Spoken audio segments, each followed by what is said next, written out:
কিরে বন্ধু, আমি বলে নতুন দোকান খুললো। শুনলাম তো, এ তো পার্টি সার্টি কিছুই দিল না। হরে এই শালার বেটা তো পার্টি কিচ্ছুই দিল না।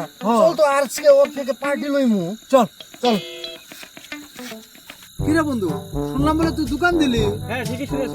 পার্টি সার্টি যে কিছু দিলি না। আরে পার্টি তো দেবই, একটু ধৈর্য ধর। দোকান খোলা তো মাত্র 2 দিন হলো। আচ্ছা দোকান তো খুলেছিস, তার দোকানের নামটা কি রেখেছিস? দোকানের নামটা কি দরকার? না এমনি জিজ্ঞাসা করলাম। আচ্ছা তোর দোকানের নামটা কইলে না কি হইব? আরে বললামই তো কি দরকার। ইস, তুই তো বড্ড ফাজিল লোক, তোর দোকানের নামটা বলতে হয় কি? বল তুই, তোর দোকানের নামটা কি তোর বললে অসুবিধাটা কোথায়? আরে আমি কই ফাজলামি করলাম, আমি তো বারবার বলতেছি কি দরকার। দেখ, আমার কিন্তু মাথাটা তুই গরম করিস না, কয়ে দিলাম। আমি তোকে ভালাই ভালাই বলছি যে তোর দোকানের নামটা কি। নামটা বল তুই, নাম বল তুই, তোর নাম তোর নাম বলতে এত কি হয়? আরে তোরা তো দেখি বড্ড ফাজিল, তোদেরকে আমি বারবার বললাম কি দরকার। আমার দোকানের নামটাই তো রেখেছি কি দরকার।